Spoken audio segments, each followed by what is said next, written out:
Hello, hi. Nenu Dr. Sindhu, consultant obstetrician and gynecologist. Today let's discuss about what type of salt you need to take. There are three salts. Number one, white table salt, which contains iodine. దీన్ని iodized table salt అంటారు. Number two, rock salt. Number three, Himalayan pink salt. Rock సాల్ట్కి వస్తే rock సాల్ట్లో iodine అనేది added ఉండదు. So ఇది ప్రెగ్నెన్సీలో కానీ ఎదిగే పిల్లలకి కానీ అండ్ పర్సే నార్మల్ వాళ్ళకు కూడా రాక్ సాల్ట్ అనే దాంట్లో ఏమీ అడ్వాంటేజ్ ఉండదు.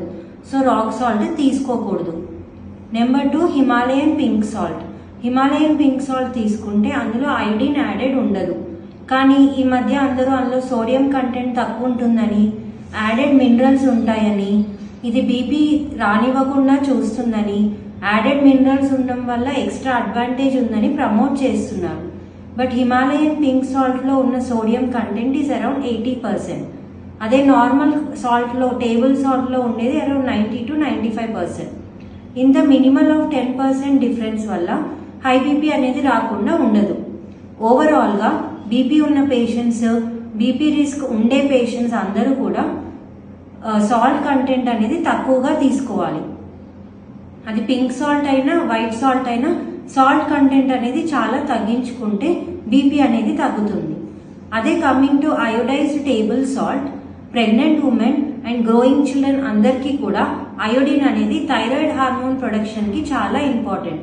సో ప్రెగ్నెంట్ వాళ్ళు, growing children compulsory iodised table సాల్టే తీసుకోవాలి.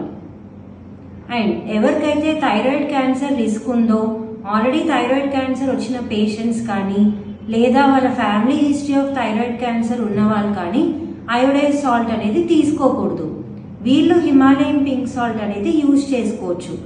But pregnant and growing children compulsory iodized సాల్టే తీసుకోవాలి. అయోడిన్ కంటెంట్ తీసుకోకపోతే అయోడిన్ అనేది మనకి వేరే ఫుడ్స్లో అవైలబుల్ ఉండదు. సో అందరికీ ఈ మధ్య హైపోథైరాయిడ్ అనే ప్రాబ్లం వస్తుంది.